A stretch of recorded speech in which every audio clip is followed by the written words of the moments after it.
నుదుటన చెదిరిన కుంకుమ ఈ జన్మకు మెరిసేనా?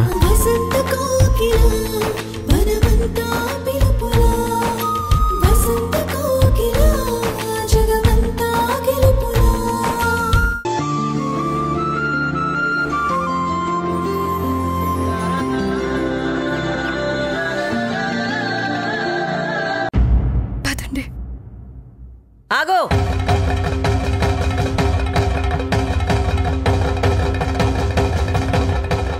ఎంతకాలం నుంచి ఈ ఇంట్లో నువ్వు డబ్బులు తీసుకుంటున్నావో నాకు సమాధానం చెప్పలేదు. ఇప్పటికైనా సమాధానం చెప్తావా? ఎంత తీసావు, ఎంత దాచావు? చూడండి బామ్మగారు, మీరు ఏం మాట్లాడుతున్నా నేను సైలెంట్గా ఉన్నాను అంటే దాని అర్థం నేను తప్పు చేశాను అని కాదండి. మీ పెద్దరికానికి గౌరవం ఇచ్చినట్టు. నందు మీద ఉన్న ప్రేమ, అభిమానం నా నోరు కట్టేశాయి, కానీ మీకు సమాధానం చెప్పలేక కాదు. నా చీరల్లోకి అమర్ ఫోటో ఎలా వచ్చిందో, మీ గదిలో ఉన్న డబ్బులు నా గదిలోకి ఎలా వచ్చాయో అన్నింటికీ సమాధానం చెప్పే రోజు ఒకరోజు ఖచ్చితంగా వస్తుంది. ఆ రోజు నేను చెప్పకుండానే మీకు అన్నీ తెలుస్తాయి. రండి. నిన్ను అత్తయ్య చూసావా? వాళ్ళ అత్తమామలు ఎంత బాగా ట్రైనింగ్ ఇచ్చారా?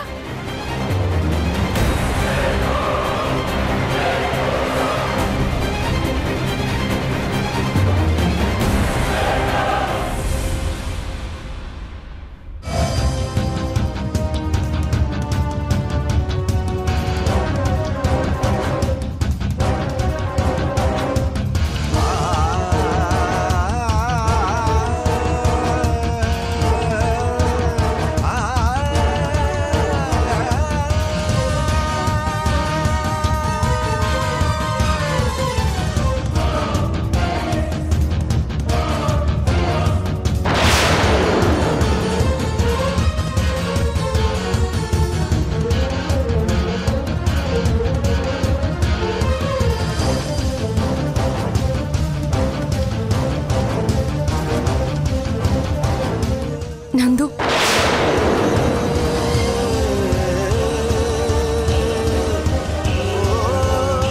ఎందుకు నందు ఇలా చేస్తున్నావు?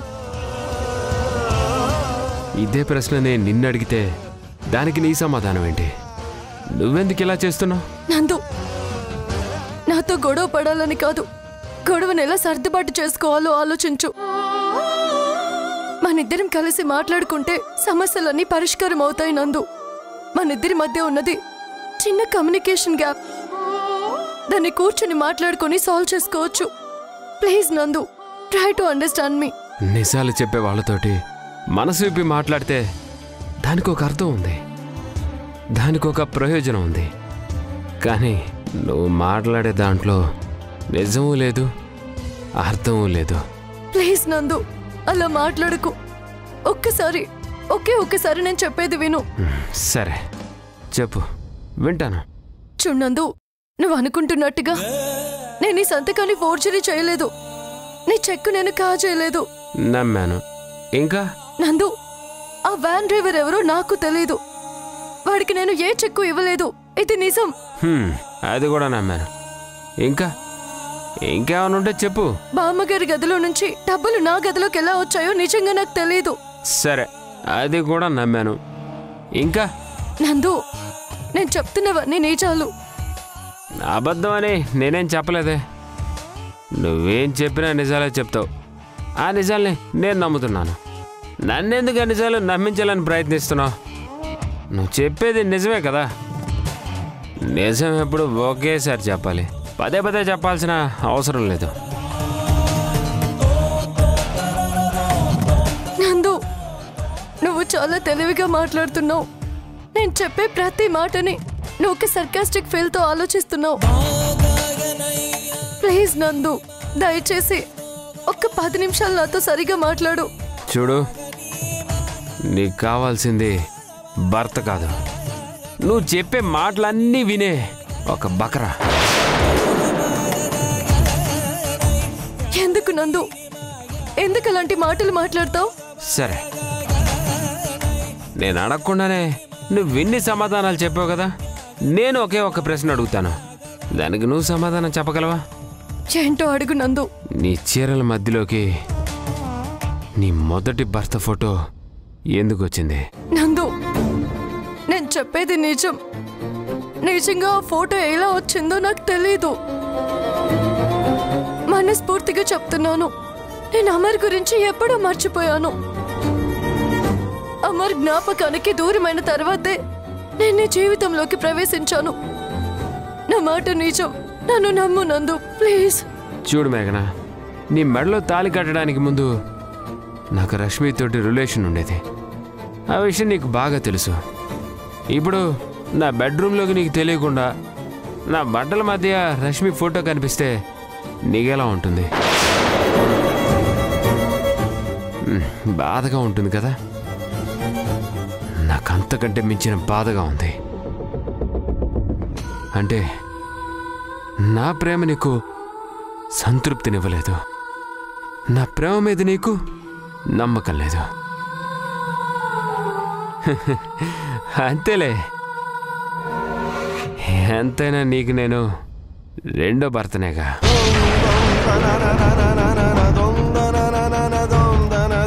ఏమన్నా నువ్వు రెండో భర్తవా? అంటే అసలు నా గురించి ఏం ఆలోచిస్తున్నావు నందు? నన్ను నువ్వు అర్థం చేసుకున్నది ఇంతేనా? లేదు, నిన్ను అర్థం చేసుకునేంత మెచ్యూరిటీ లెవెల్స్ నాకు లేవు మేఘన. అందుకే మా నాన్న నన్ను వదిలేశాడు.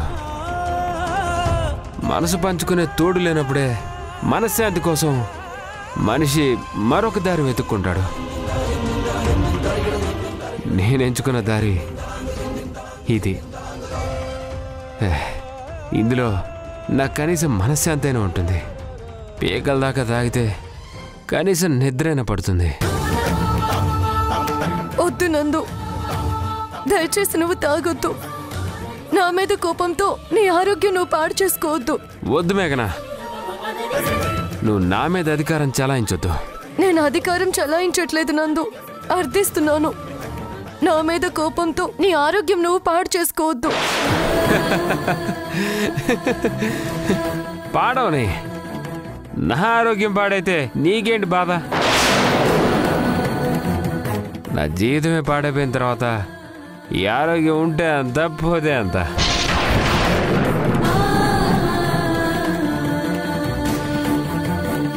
నా లైఫ్ మీద నాకు నమ్మకం లేనప్పుడు నా ఆరోగ్యం పాడైనా నేను లెక్క చేయను. ప్లీజ్ నందు, జీవితంలో చాలా ఎదురు దెబ్బలు తిన్నాను. నువ్వు నా జీవితంలోకి వచ్చాకే నా జీవితానికి ఒక గమ్యం ఏర్పడింది. ఇప్పుడు నువ్వే ఇలా అయిపోతే నేనేమైపోతాను? ప్లీజ్ నందు, నీకు రెండు చేతులెత్తి దండం పెడతాను. దయచేసి నీ ఆరోగ్యాన్ని ఇలా పాడు చేసుకోవద్దు. ప్లీజ్ ప్లీజ్ మేఘన, నన్ను వదిలేసి, నన్ను ఒంటరిగా వదిలేసి వెళ్ళిపో ప్లీజ్. కలిసి బతికే కాలమే మాయే నేడే, పగటి వేళ పీడ కలలాయే, అలసిపోని ఆశలే మాయే, అయ్యో గొలుసు కట్టు గోసలైపోయే.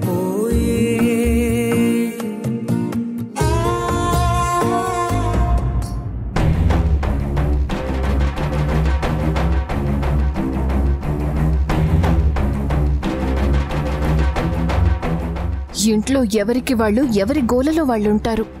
ఈ గ్యాప్లో మన పని మనం చేసుకోవటం బెటర్. ఈ కాలి గొలుసు ఎక్కడ పడిపోయి ఉంటుంది?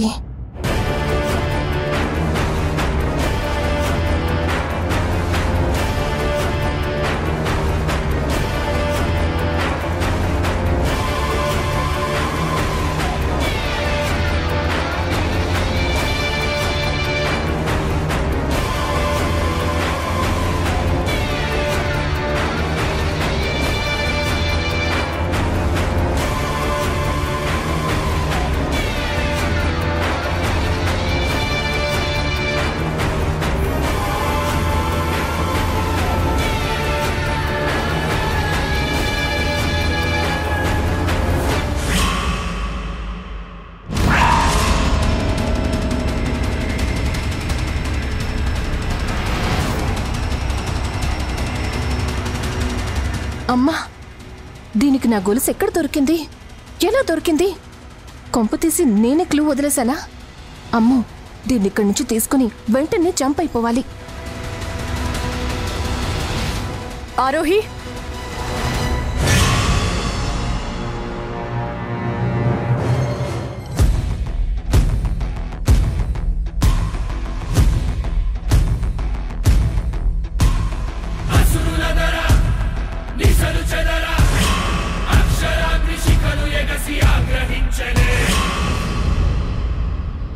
మేఘనా, నువ్వా? అది సరే, నువ్విక్కడేం చేస్తున్నావు? నేనా? నేను ఊరికే వచ్చాను. అది సరే, ఇంట్లో ఎవరు కనిపించట్లేదు, ఎక్కడికి వెళ్ళారు? ఎవరి పనుల్లో వాళ్ళున్నారులే. అది సరే గాని నువ్వేంటి ఇలా సడన్గా నా రూమ్లోకి వచ్చావు? అది నేను... ఏం కావాలి? ఏం వెతుకుతున్నావు? అది గొలుసు. గొలుసా? ఆ కాలి గొలుసు నీదేనా? ఏంటిది ఇంత స్ట్రైట్గా అడిగింది? అంటే ఇది నాది అన్న విషయం దీనికి తెలుసా? ఇప్పుడు అవుననాలా కాదనాలా? ఏం ఆలోచిస్తున్నావు? ఆ కాలి గొలుసు నీదా కాదా? అది ఈ గొలుసు ఇక్కడికి ఎలా వచ్చింది? ఇది బామ్మగారి గదిలో దొరికింది. ఇది నీదేనా?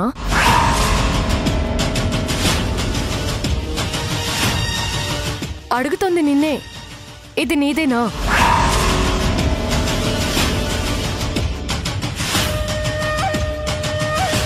అడుగుతోంది నిన్నే ఆరోహి.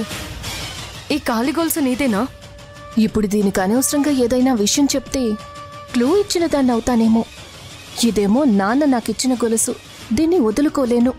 అలాగని ఇది నా గొలుసు అని చెప్తే నేను ఇంటికొచ్చిన విషయం దీనికి తెలిసిపోతుంది. దీనికంటే సేఫ్గా ఉండటమే బెటర్. అబే, నాది కాదు, నాకు ఇలాంటి గొలుసు లేదు. మరి ఇదెందుకు చూస్తున్నావు? అంటే ఏదో చూడ్డానికి బాగుందని చూస్తున్నా. నీదేనా ఇది? కాదు, ఇది నాకు బామ్మగారి గదిలో దొరికింది. ఎవరిదో అర్థం కావట్లేదు. ఇలాంటి గొలుసు ఇంట్లో ఎవరు వాడరు. అలాగా? పోనీ మీరెవరూ వాడట్లేదు కదా, చూడ్డానికి బాగుంది, నేను తీసుకోనా? దీంతో చిన్న పనుంది, తర్వాత ఇస్తానులే. ఓహో, అవునా? మేఘనా, నీకో విషయం చెప్పనా? ఏంటి? ఏం లేదు, ఇంట్లో ఈ మధ్య జరుగుతున్న పరిస్థితులు అన్నీ చూస్తున్నాను. ఇక్కడ ఇంట్లో వాళ్ళకి ఎవరికీ నువ్వంటే పడట్లేదు. కొద్ది రోజులు ఈ సిచ్యువేషన్కి దూరంగా ఉంటేనైనా కనీసం వీళ్ళ ఆలోచనలు మారతాయేమో. నీకూడా చిన్న చేంజ్ ఓవర్ లాగా ఉంటుంది కదా. కొద్ది రోజులు పిల్లలతో పాటు మీ మామయ్య వాళ్ళ ఇంటికి వెళ్ళి 4 రోజులు ఉండి రావచ్చు కదా. ఏం లేదు, ఎదురుగా మనుషులుంటే వాళ్ల విలువ తెలీదు. అదే కొంచెం దూరంగా ఉన్నామనుకో, కనిపించని వాళ్ల మీద ఇంట్రెస్ట్ పెరుగుతుంది. నువ్వెలాగో తప్పు చేయలేదని నీకు తెలుసు. ఆ విషయం నందుకి కూడా అర్థం కావాలంటే కొద్ది రోజులు మీ ఇద్దరి మధ్య గ్యాప్ ఉండటం బెటరేమోనని నా అభిప్రాయం. ఏమంటావ్? లేదా రోహి, మనుషులకి దూరం అయిపోతే అనుమానాలు మరింత పెరుగుతాయి. అంతే తప్ప మనుషుల మధ్య వచ్చిన గ్యాప్ ఫుల్ఫిల్ అవ్వదు. దూరంగా ఉండడం కంటే ఇప్పుడున్న సిచ్యువేషన్లో నందుకి దగ్గరగా ఉండడమే మంచిది. అలా దగ్గరగా ఉంటేనే కనీసం ఏదో ఒక సందర్భంలో నేనే తప్పు చేయలేదు అన్న విషయం నందుకు అర్థమయ్యేలా చెప్పొచ్చు. వదినా, నీ ఫ్రెండ్ నవ్య ఫోన్ చేసింది వదినా. నీ ఫోన్ స్విచ్ ఆఫ్ వస్తుందంట, చాలాసార్లు ట్రై చేసిందంట, అందుకే నాకు ఫోన్ చేసింది. అలాగా? ఏం చెప్పింది? అదే, ఆ రోజు బాస్ నీ వ్యాన్లో ఎక్కించిన రౌడీలలో మా ఇంటికి వచ్చే రౌడీ ఒకడు ఉన్నాడు కదా, అతని బ్యాంక్ అకౌంట్లో ఒక్క రాత్రిలో 10 లక్షల రూపాయలు వచ్చి పడ్డాయంట వదినా.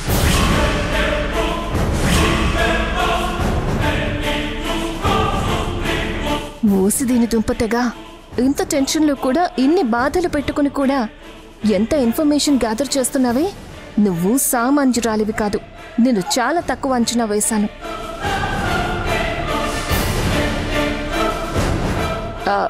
ఏంటి గురు, నువ్వు చెప్తుంది నిజమా? నిజంగా నీకు ఈ ఇన్ఫర్మేషన్ బాగా తెలుసా? అసలు నీకు ఆ డ్రైవర్ అకౌంట్ నంబర్ ఎలా తెలిసింది?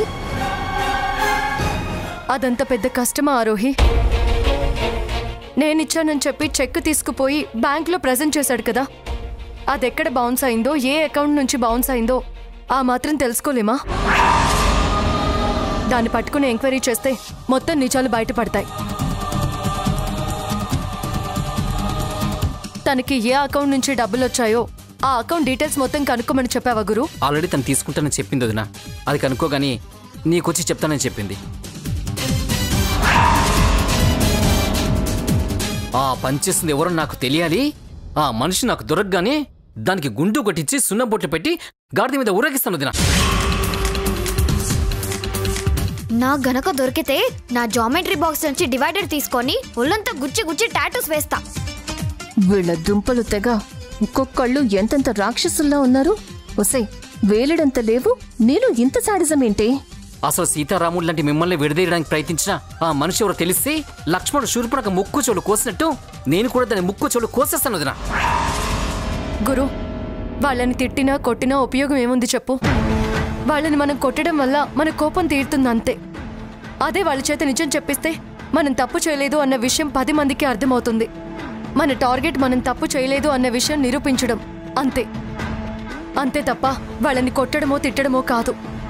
అవును మేఘనా, నువ్వు చెప్పింది నిజం. మనం తప్పు చేయలేదని నిరూపించడం మాత్రమే మనకు ఇంపార్టెంట్. నీకేదైనా హెల్ప్ కావాలంటే చెప్పు, నా నుంచి నేను తప్పకుండా హెల్ప్ చేస్తాను. చాలా థ్యాంక్స్ ఆరోహి. నిజంగా నాకేదైనా అవసరం ఉంటే ఖచ్చితంగా నిన్నే అడుగుతాను. సరే, నేను వెళ్ళి బామ్మగారిని కలిసొస్తాను.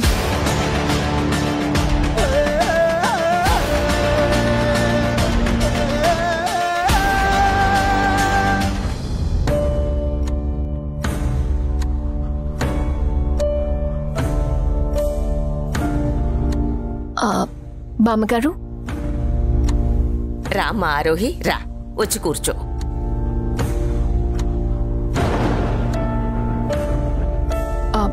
బామ్మగారు, ఆఫీస్కి వెళ్ళినా మీరు ఎలా ఉన్నారు అని ఒకటే ఆలోచన బామ్మగారు. ఎక్కడికి వెళ్ళినా నా మనసంతా ఇక్కడే మీ చుట్టూనే తిరుగుతోంది. అందుకే ఉండబట్టలేక వచ్చేశాను. మంచి పని చేసావు తల్లి.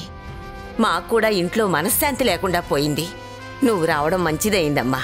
కనీసం మనసు విప్పి మాట్లాడుకోవడానికైనా మన అనుకునే మనుషులు ఎదురుగా ఉండాలి. లేకపోతే పిచ్చకపోతుందనుకో. సులోచన, నందు ఏం చేస్తున్నాడు? వాడేమన్నా తిన్నాడా?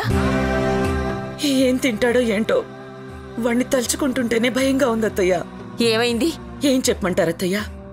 వాడు బాధతో ఇంట్లోనే మందు తాగటం మొదలు పెట్టాడు. ఏంటి, ఇంట్లోనే తాగుతున్నాడా? అదే అత్తయ్య నా బాధ కూడా.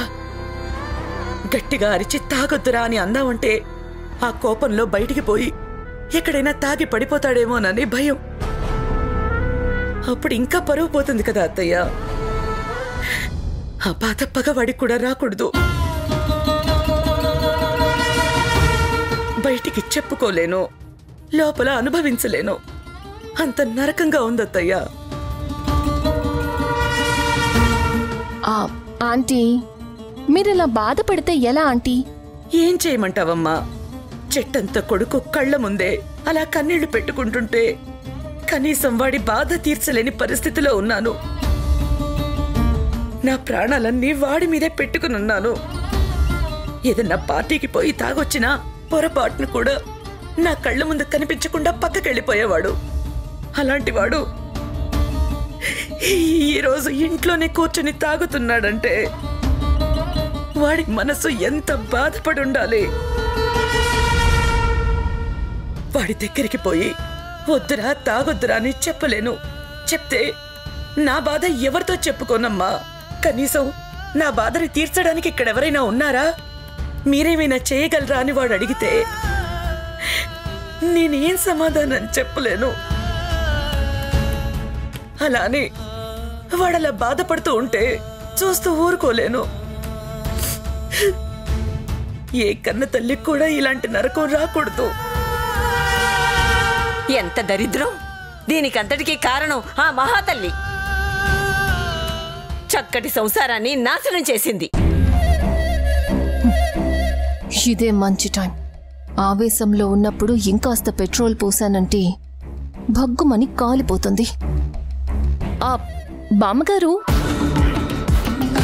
ఇలాంటి టైంలో నేను మీకు ఈ విషయం చెప్పొచ్చో లేదో నాకు తెలియట్లేదు, కానీ మీ బాధ చూస్తుంటే చెప్పటమే కరెక్ట్ అనిపిస్తోంది.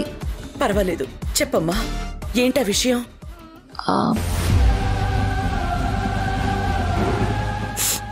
ఎందుకమ్మా ఆలోచిస్తావు? నువ్వెప్పుడూ మా మంచి కోరే దానివే. చెప్పమ్మా.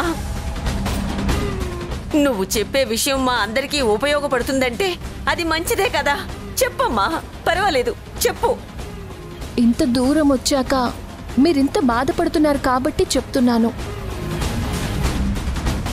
ఆ రోజు మన ఇంటికొచ్చి చెక్కు పడేసి వెళ్ళిన ఆ రౌడీ వెధవని పట్టుకున్నాను.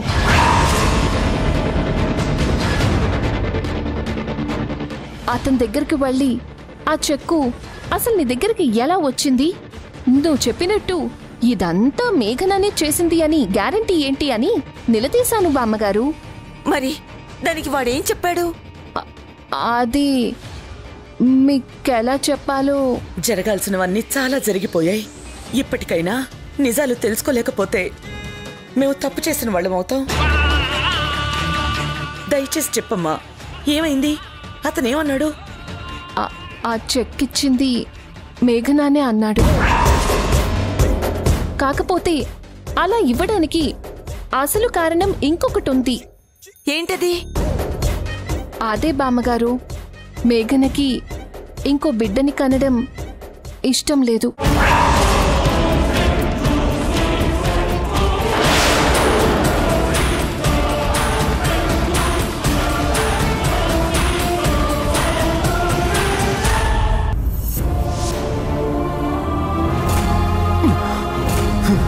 వెళ్ళండి. నా నుంచి, నా జీవితం నుంచి శాశ్వతంగా దూరంగా వెళ్ళిపో.